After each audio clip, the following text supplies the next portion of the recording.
नमस्कार, जोहार, सत श्री अकाल। मैं हूं आपका रेडियो वाला दोस्त कुमार संभव और आप सुन रहे हैं रेडियो खाची 90.4 FM। हम सबका रेडियो और शो चल रहा है बातों बातों में।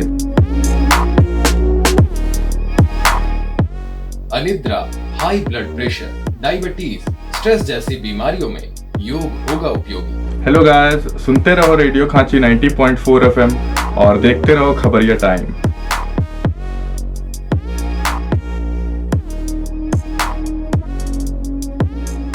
नमस्कार, आप देख रहे हैं खबरिया टाइम और मैं हूं प्रियंका साहनी। आज हम हैं झारखंड की राजधानी रांची, रेडियो खाची 90.4 FM में। बोले तो हम सब का रेडियो। ये थोड़ा सा डिफरेंट FM स्टेशन है क्योंकि ये बहुत ज़्यादा और एक तरीके से कहा जाए तो फुल्ली डेडिकेटेड है स्टूडेंट्स के लिए और साथ ही साथ यूथ के लिए। रेडियो इंडस्ट्री बहुत पुरानी इंडस्ट्री है और समय के साथ रेडियो इंडस्ट्री काफ़ी इवॉल्व हुई है और इसका जो मोटिव है वो बहुत ही पावरफुल है।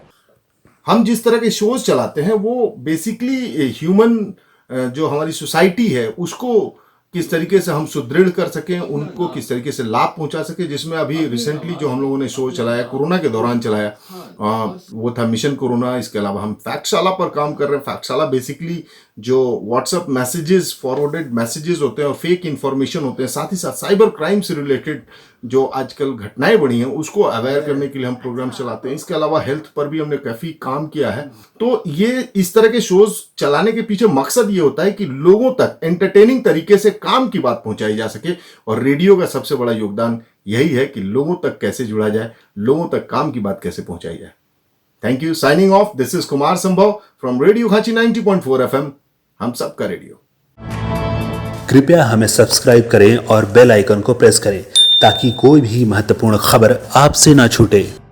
बहुत धन्यवाद पहले तो खबरिया टाइम्स का कि आपने हमारे रेडियो खाची के कार्यों को देखते हुए मुझे इस इंटरव्यू पैनल में बुलाया। 1 वर्ष पूरा हुआ या हम कहें कि होने जा रहा है। 8 मार्च 2020 को जब कोविड-19 का और उसके खतरे का आभास पूरे विश्व को हो गया था, ठीक उस वक्त हमारे माननीय कुलपति के प्रोफेसर रमेश कुमार पांडे सर के विचारों ने एक आकृति को ग्रहण किया। वो था रेडियो खाची 90.4 FM और माननीय गवर्नर झारखंड श्रीमती द्रौपदी मुर्मू के कार्यक्रमों से इसका उद्घाटन हुआ था। उस वक्त किसी को पता नहीं था कि यह रेडियो आगे क्या करेगा, कैसे करेगा। जब मार्च महीने 2020 के उत्तरार्ध में पूरे विश्व में कोरोना का प्रकोप बहुत बढ़ गया और भारत में लॉकडाउन किया गया, जब सारी सड़कें वीरान हो गई थीं, सभी ऑफिस, सभी विश्वविद्यालय, कॉलेज सूना पड़ गया था, उस वक्त यह रेडियो खाची एक नए तेवर और कलेवर में पूरे रांची का जो समुदाय है, जो हमारा एरिया है, जहाँ तक हमारा कैचमेंट एरिया है, उनके लिए कुछ ऐसा कर गुजरने की प्रेरणा के साथ कार्यक्रम को बनाना प्रारंभ किया। तो कहीं न कहीं लगता है कि 1 साल का जो यह यात्रा है, यह रेडियो खाची के लिए अपने आप को स्थापित करने का एक मील का पत्थर साबित करने का मौका इसको मिला है।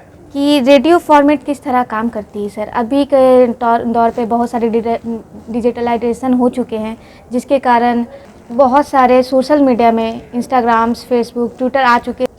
ये आज के दौर में कम्युनिटी रेडियो कहाँ टिकता है, जबकि वेब रेडियो का ज़माना आ गया है और ऐसे ऐसे सॉफ्टवेयर्स हैं, ऐसे ऐसे एप्लीकेशंस हैं जहाँ इंटरटेनमेंट या इन्फोटेनमेंट या सिर्फ इंफॉर्मेशन का ये सारी जानकारी लोगों तक पहुँचता है। हम सिर्फ कम्युनिटी रेडियो की बात नहीं करते हैं, हम सामान्य रेडियो की बात करते हैं कि जहाँ पर कुछ भी नहीं पहुँच सकता है वहाँ यह रेडियो पहुँच सकता है। इसलिए वो दौर जब रेडियो का दौर था, जब दूरदर्शन नहीं आया था या इस तरह के सैटेलाइट चैनल्स नहीं आए थे, जो डिजिटल वर्ल्ड है यह नहीं आया था, तब तो रेडियो पर पूर्ण रूप से निर्भरता थी और रेडियो से के साथ हम जीते और हमारी ज़िंदगी चला करती थी। लेकिन आज का दौर, जबकि इतने सारे अलग अलग इंटरनेट के कारण अलग अलग मीडिया हाउसेस हमारे पास हैं, फिर भी रेडियो अपने आप को बहुत ही प्रासंगिक बनाए हुए है। और इसकी सबसे खास बात होती है इसका फॉर्मेट। जैसे यह कम्युनिटी रेडियो है, रेडियो खांची 90.4 FM।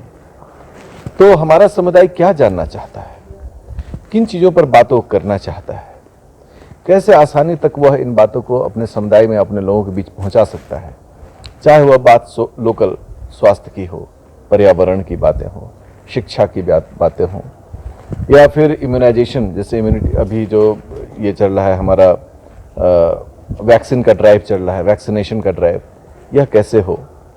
सर एक बात और जानना चाहूँगी कि बहुत तरह के माध्यम है सर हमारे पास एक दूसरे को लोगों पे न्यूज़ पहुँचने के लिए, लेकिन सर सबसे अच्छी खासियत ये लगती है रेडियो में कि यहाँ पे सभी चीज़ पहुँच जाती है, उसमें बीच में बहुत सारे गाना बजने लगते हैं। हाँ, हमारा कम्युनिटी रेडियो भी इंफोटेनमेंट है। यस, हमें सूचना भी देना है और मनोरंजक सूचना देना आता है। रेडियो एक पैसिव मीडियम ऑफ इंफॉर्मेशन है, अर्थात कोई ऐसा नहीं बैठता है प्लान करके कि आज मैं रेडियो ही सुनूंगा, कोई दूसरा काम नहीं करूंगा। हम काम करते करते रेडियो को सुनते हैं। तो ये जो है रचनाशीलता है, यह रचना धर्मिता है, और इसलिए रेडियो के कार्यक्रम का निर्माण करना हम मानते हैं किसी भी मीडिया में सबसे चुनौतीपूर्ण होता है, क्योंकि हमें उनके बीच अपनी बात को रखनी है जो शायद हमें बहुत फोकस करके नहीं सुन रहे हैं। सही बात। कभी कभी लगता है कि उनके बातों को हम ही जाने क्या चल रही है उनके बातों में, और फिर उसी की तरह बहुत सारे वो होते हैं जो हमारे श्रोता होते हैं, जो लिसनर्स होते हैं, उनका जो फीडबैक होता है, उस फीडबैक को हम लोग लेते हैं, अपनी राय भी देते हैं, उनको राय देते हैं। उनके जो समस्याएं, जैसे योग संबंधी बहुत जानकारियां उन्हें चाहिए तो योग के गुरुओं को बुलाते हैं। उन्हें चिकित्सा जगत से कुछ समस्याएं हैं तो हम डॉक्टर्स को बुलाते हैं। Sir career point of view से सर आप रेडियो में युवा कैसे फ्यूचर अपना सक्सेसफुल देख सकते हैं? रेडियो एक हाई स्किल जॉब प्रोवाइड करता है। यदि लोग कोई भी रेडियो के बारे में जानते हैं, रेडियो में वो लिखना जानते हैं, रेडियो में वो साउंड एडिटिंग जानते हैं, या आरजेइंग रेडियो जॉकी का काम करना जानते हैं, या रेडियो मैनेजमेंट करना जानते हैं, radio finance, radio account, radio sales, radio branding, कई ऐसे विभाग हैं रेडियो में जो कि कैरियर ओरिएंटेड है। हम लोगों ने एक मुहिम भी प्रारंभ किया है। हमारे माननीय कुलपति ने 4 सर्टिफिकेट कोर्स का हम लोग को दिया है। ये हम लोग प्रार्थना को स्वीकार करते हुए उन्होंने दिया कि 4 सर्टिफिकेट कोर्स खोलिए जो कि radio jockey, sound producer, copywriter और रेडियो मैनेजमेंट का होगा। अब रहा कि जॉब क्या है, तो अभी जैसे कि फेज बाय फेज स्पेक्ट्रम की नीलामी होती है। अभी 3rd फेज का जो है नीलामी होने जा रहा है और हजारों रेडियो स्टेशन खुलेंगे। हर जिला में अपना एक कम्युनिटी रेडियो स्टेशन होगा। उसको कौन चलाएगा?